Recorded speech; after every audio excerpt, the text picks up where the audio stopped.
Opa, vamos lá, meus caros, belezinha aí com vocês? Vamos fazer algumas questões aí para a gente testar os conhecimentos acerca de clima e cultura organizacional para fechar redondo seu conhecimento teórico, ok?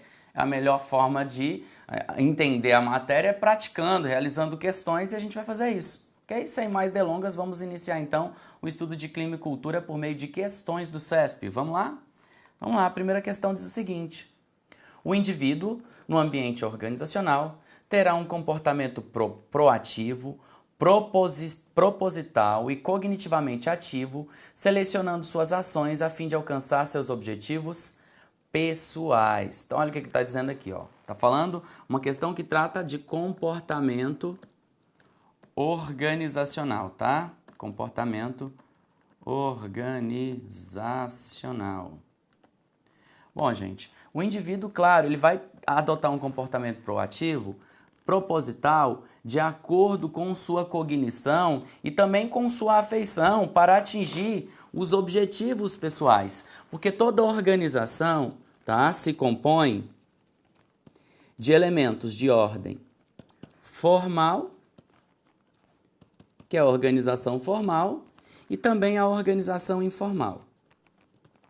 A formal representa os objetivos da organização, os objetivos organizacionais. Quando eles são alcançados, a gente tem o conceito de eficácia, o alcance dos fins que a organização pretende.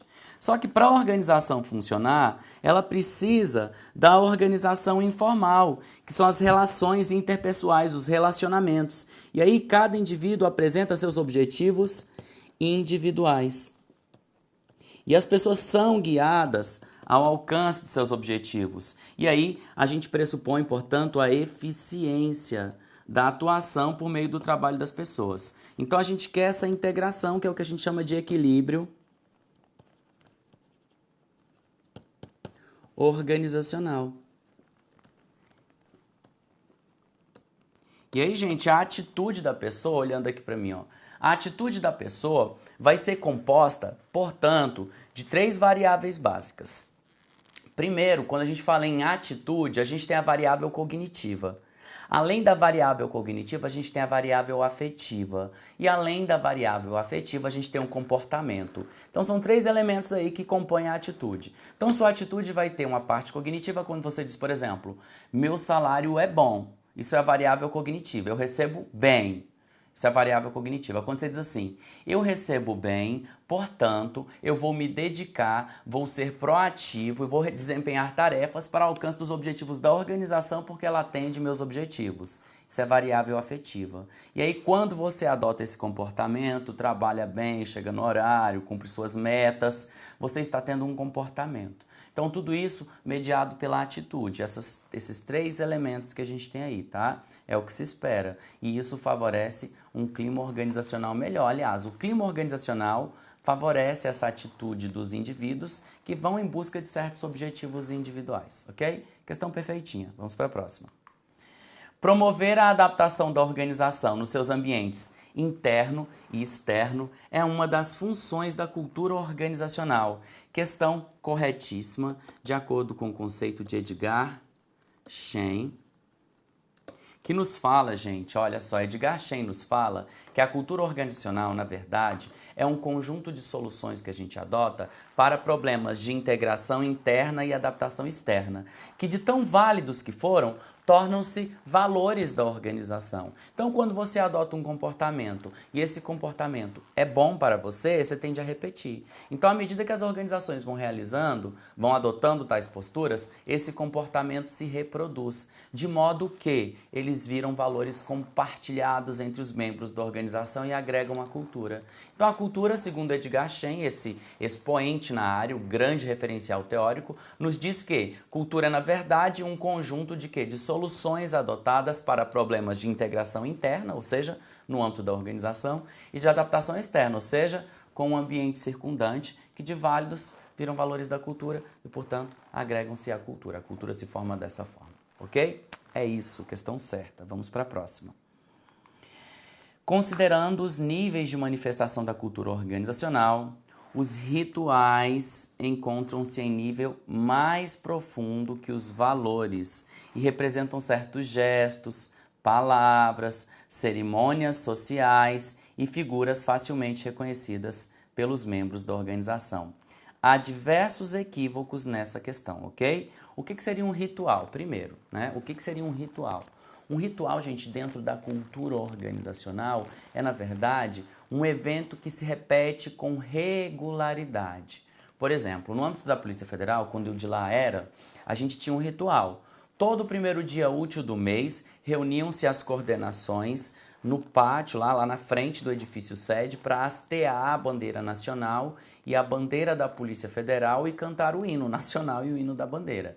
Todo primeiro dia útil do mês era uma coordenação diferente que fazia.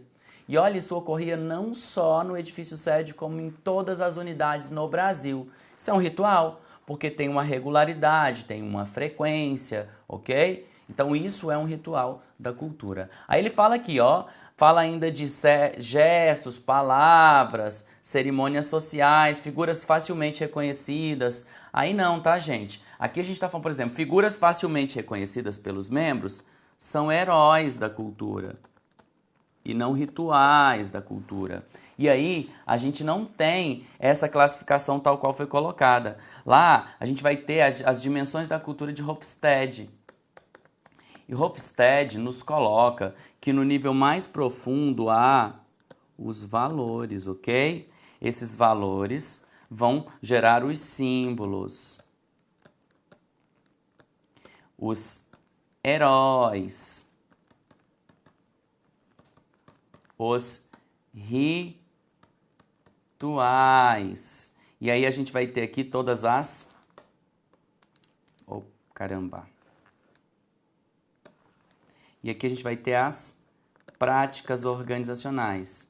É a estrutura da cebola de Hofstede, tá, gente? Hofstede nos estabelece que a cultura se desenvolve em anéis concêntricos, em que a gente vai do nível mais profundo para o nível mais visível. Então, os rituais são mais fáceis de acessar, por exemplo, do que os valores. Então, essa questão está errada. Os valores é o mais difícil de acessar, é o que está mais profundo na cultura da organização. Questão errada, portanto, tá? Próxima.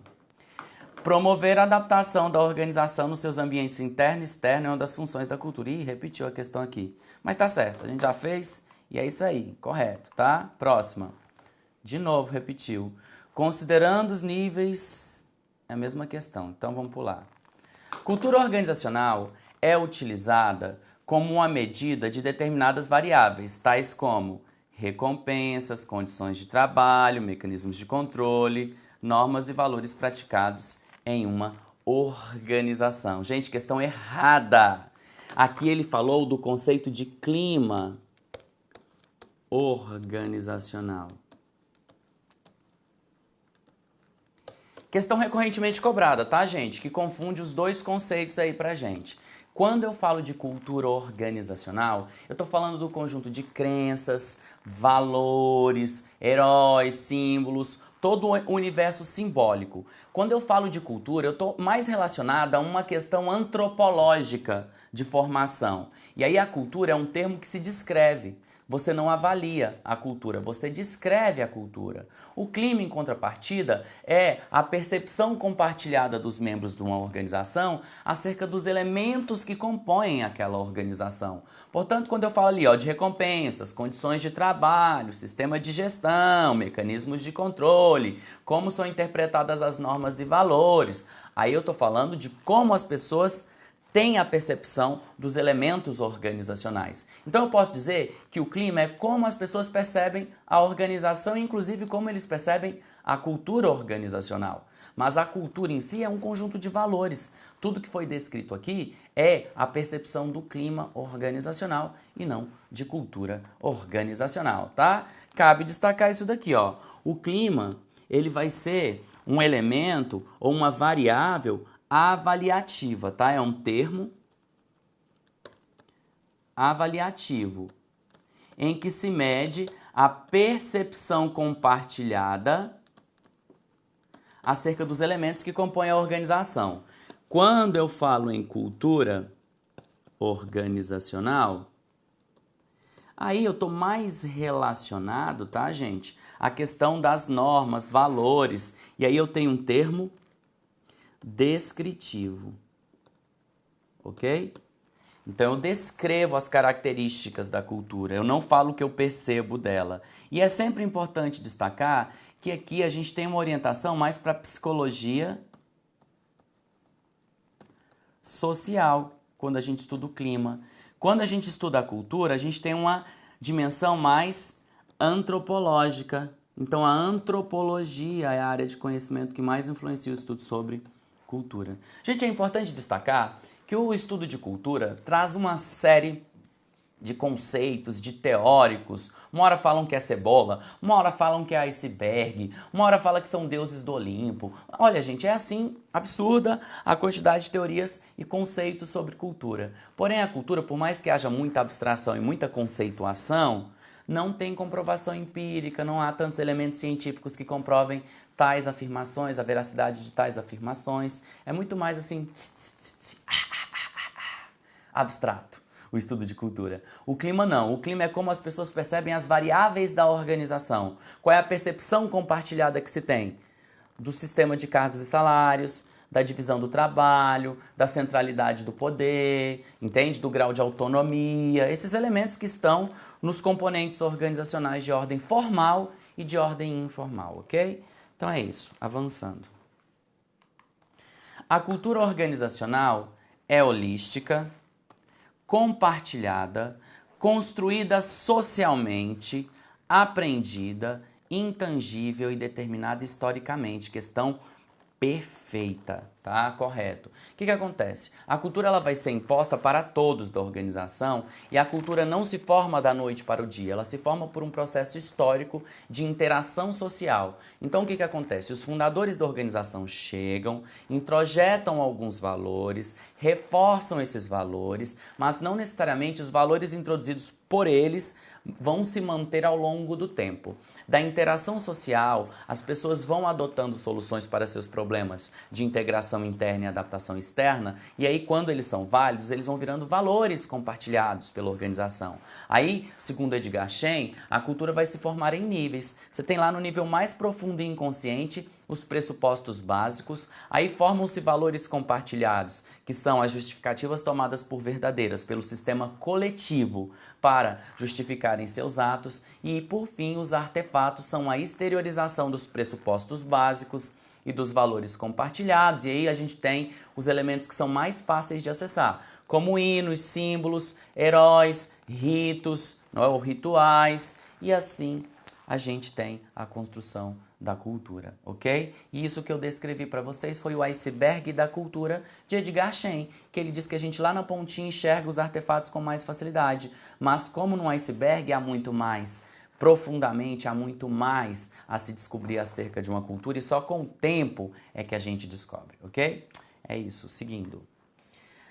A formalização é o processo pelo qual os empregados se adaptam à cultura de uma organização. Gente, não é formalização que adapta o empregado à cultura, mas a socialização. E para socializar, normalmente a gente faz o quê, gente? A gente faz um treinamento de indução, que é antes do empregado entrar na organização, a gente dá um treinamento para ele, tá? Ai, como ficou feio. Treinamento de indução. A gente dá um treinamento para esse cara para que ele possa agregar a cultura, para que ele possa adquirir os valores inerentes àquela cultura, até como critério de aceitação. Porque a cultura sempre vai mostrar elementos que são adaptativos e reguladores. As pessoas vão se adaptar àqueles mecanismos e vão ser reguladas por eles, ok? Então a questão aqui está errada. O que é formalização, gente? Formalização é construir normas, regras, documentar, criar procedimentos, criar rotinas. Aproveito para falar de um conceito importante para vocês. A gente fala que dentro da classificação de culturas, que a cultura pode ser uma cultura forte ou uma cultura fraca. A cultura forte é aquela em que os valores são amplamente compartilhados. amplamente compartilhados. Se eles são amplamente compartilhados, gente, numa cultura forte, olha aqui para mim, se são amplamente compartilhados numa cultura forte, não há tanta necessidade de formalização, porque o comportamento das pessoas todo é mediado pelo costume, todo mundo sabe exatamente o que tem que fazer, há muita consistência, há consonância. Agora, o que seria uma cultura fraca? Os valores, ó, a baixa consistência do comportamento. Então, gente, como há baixa consistência do comportamento, a gente precisa formalizar mais, criar regras, criar procedimentos, criar mecanismos de controle formais para que as pessoas sigam à risca, porque o comportamento é inconsistente, cada um tem valores dispersos, tá? Então, as culturas fortes são o contrário da formalização, ok? São o contrário da formalização. E lembrando que o indivíduo pode ser socializado tanto de modo formal quanto de modo informal. Por exemplo, de modo formal a gente cria uma reunião de recepção, um evento de boas-vindas, isso é formal, tá? Seria uma espécie de treinamento de indução, treinar o cara antes dele entrar. E a gente também pode fazer isso no dia a dia do trabalho, né? Trazendo um acolhimento, quando os membros do seu setor, os participantes lá, os colaboradores recebem os seus neófitos ou novos servidores, entende? Então, tanto por mecanismos formais quanto informais, pode haver a socialização. Avançando aí. Questão errada. As organizações que desenvolvem a consistência de seus comportamentos ao longo do tempo apresentam cultura organizacional forte. Foi o que eu acabei de dizer, tá? Certinho. Gente, agora é importante falar o seguinte sobre a cultura forte. A cultura forte, ela traz a consistência do comportamento em que normas não precisam ser ditas para que sejam seguidas as diretrizes organizacionais, porque todo mundo conhece de modo informal tudo, ok? Então não precisa formalizar. Robbins diz que o contrário da cultura forte é a formalização e vice-versa. Então, se você tem uma cultura forte, você não precisa de formalização. Então, ela vai ter uma grande consistência do comportamento, mas ela pode apresentar uma disfunção, sabe qual? Aversão à mudança, resistência à mudança. Porque a cultura forte faz com que as coisas sejam sempre da mesma forma. Aí as pessoas têm uma forte resistência à mudança. Já a cultura fraca tem uma inconsistência do comportamento, precisa de muita formalização, porém é mais fácil de se adaptar às necessidades do ambiente, uma cultura fraca, ok? Então tudo tem prós e contras aí. Seguindo. Os modos aceitáveis de comportamento, valores e cultura de uma organização que adquirem uma permanência institucional se tornam amplamente auto-evidenciados para seus membros. É isso, gente. É o que eu estou falando de uma cultura forte. Uma cultura não se constrói da noite para o dia. Normalmente, organizações de cultura forte são organizações tradicionais que existem há muito tempo. Portanto, o que acontece nesse processo? A gente vai ter aí um processo lento de formação em que os valores e as normas informais de comportamento vão ficando auto-evidenciadas para as pessoas, sem que seja necessário nem formalizar, porque todo mundo sabe como é que a banda toca sem necessidade de muitas regras, padrões, procedimentos, normas ou formalização, ok? Questão aí, portanto, corretinha. A cultura de uma organização que estimula os membros a serem inovadores e a assumirem riscos evidencia o valor cultural, orientação para os resultados. Errado, tá? Existem valores que uma organização pode ter e esses valores são descritos por Robbins. A orientação para os resultados, gente, é quando a organização foca mais naquilo que ela tem que atingir e não nos processos, como tem que ser desenvolvidos os processos, tá? Então, dentro das dimensões da cultura aí para Robbins, ou características da cultura ou valores, a gente pode ter essa dimensão que é a orientação para os resultados. Então, ou a gente tem uma orientação muito forte para os resultados, alcançando aquilo que se pretende, ou a gente tem mais orientação para os processos dentro dessa característica ou valor da cultura. Quando a organização é mais orientada para os resultados, ela dá mais autonomia para as pessoas. Quando ela é mais orientada aos processos, ela define tudo que as pessoas têm que fazer. Então, esse é um valor da organização, que é a orientação para os resultados, que dá ênfase àquilo que se quer alcançar pela organização e não àquilo que se faz. Portanto, essa questão está errada. Tá? Em uma organização em que a manutenção do status quo é a regra máxima, o valor cultural, a agressividade, está sempre presente nas condutas organizacionais. Gente, de novo, isso aqui é do Robbins.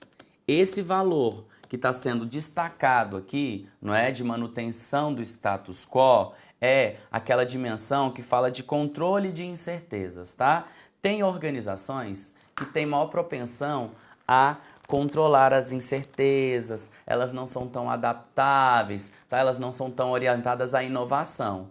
E aí ele fala de agressividade. Tem uma dimensão, um valor que é a agressividade também que o Robbins coloca, que as organizações podem ser mais agressivas, competitivas ou mais recuadas e retraídas. Portanto, essa questão está errada também, porque ele está falando de um valor e está apontando outro, ok? Aqui ele está falando de quê? Da questão da inovação, da orientação para a inovação, a assunção de riscos que uma organização pode ter.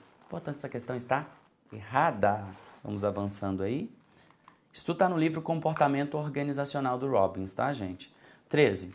A cultura organizacional serve como sinalizador de sentido e mecanismo de controle que orienta e dá forma às atitudes e comportamentos dos empregados.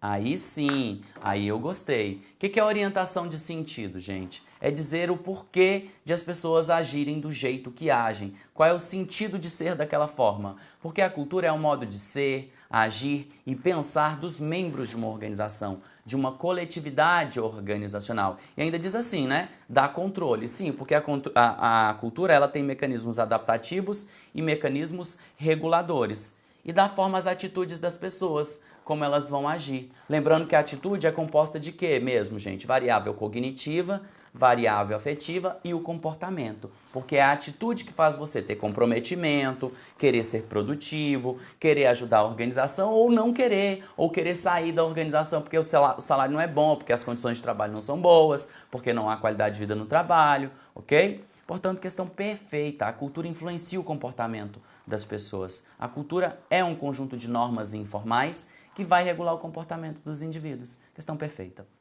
Mais uma. A influência dos fundadores das organizações é suficiente para determinar as características da cultura. Errado.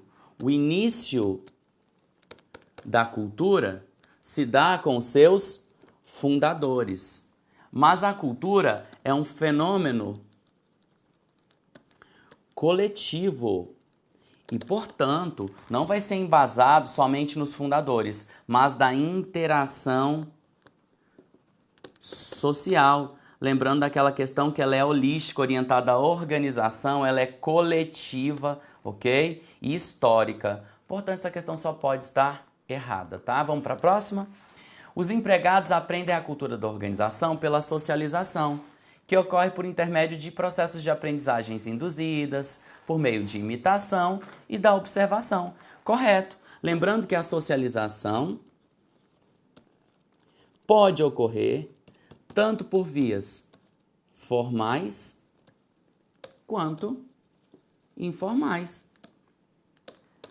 Você aprende a cultura de uma organização por meio da observação das práticas inerentes ali, das práticas adotadas pelos funcionários de uma organização que são mais antigos que você, com toda certeza. Nossa, mas ficou quente aqui, viu, gente? Eu vim, tava um frio danado. Brasília tá um gelo. Então, seguindo, a gente tem então, portanto, essa orientação de que a cultura pode ser aprendida, pode ser ensinada por mecanismos de treinamento, tá? E de socialização também. Eu posso fazer um treinamento de indução, que é quando eu vou lá e ensino para as pessoas aquilo que é necessário. Eu posso fazer também de modo informal, com o próprio exemplo, com o próprio dia a dia do trabalho. E aí, gente, é importante entender que a cultura possui alguns reforçadores. Esses reforçadores, que é quando a gente quer que os valores se mantenham, quando a gente quer socializar o indivíduo, pode ser por recrutamento e seleção, em que eu vou selecionar as pessoas, não é, que eu quero e que têm os valores já inerentes. Pode se dar por treinamento, pode se dar por reforço, e esse reforço pode ser tanto positivo quanto negativo, ou seja, punições e recompensas. Pode ser, gente, por meio do próprio exemplo. Quando eu relato os feitos heróicos por meio de sagas dos heróis, eu estou reforçando por meio do exemplo, tá? Então são elementos que ajudam a concretizar o sistema cultural para os membros de uma organização. Próxima. A relação entre aprendizagem e cultura da organização é fundamentada em estudos descritivos, com muitas inferências acerca de conceitos, muita teorização e pouca sustentação empírica. É o que eu disse para vocês, tá? A cultura está relacionada com a aprendizagem? Sim. E a cultura é um termo avaliativo ou descritivo? É um termo descritivo. Então, gente, a cultura como um termo descritivo é isso. Só que foi o que eu falei para vocês. Se eu comparo o conceito de cultura com o conceito de clima organizacional, o conceito de cultura está muito mais abstrato que aquilo que eu brinquei com vocês, né? Ou seja, é muito etéreo. Tem um que chega e fala de uma cebola, tem um que chega e fala de um iceberg, tem um que fala, gente, inclusive, tá? Que é o De Vries, dois caras, De Vries e Miller, que vai falar pra gente que a cultura, na verdade, é a manifestação do papel do líder por meio de algumas psicopatias que ele tem, tá? Então, assim, a gente tem, aliás, transtornos psicológicos, não psicopatias, desculpe. Transtornos psicológicos, por exemplo, você tem um que é esquizofrênico, um que é meticuloso, um que é alienado, entende? E vai falar de culturas desse estilo, de acordo com o papel do líder que vai influenciar negativamente a organização em alguns aspectos, ok? Então há vários estudos, porém pouca validade empírica destes estudos acerca de cultura. Já clima não, clima é avaliativo, aplica instrumentos de pesquisa, verifica a percepção compartilhada dos membros da organização e assim a gente tem a diferenciação dos dois termos. Bom, gente, fizemos aqui algumas questõezinhas, né, umas 14 questõezinhas, porque duas foram repetidas aí, e a gente fica por aqui e a gente volta depois com mais questões sobre esse tema tão interessante que é cultura, clima, comportamento organizacional. Abraço e até mais!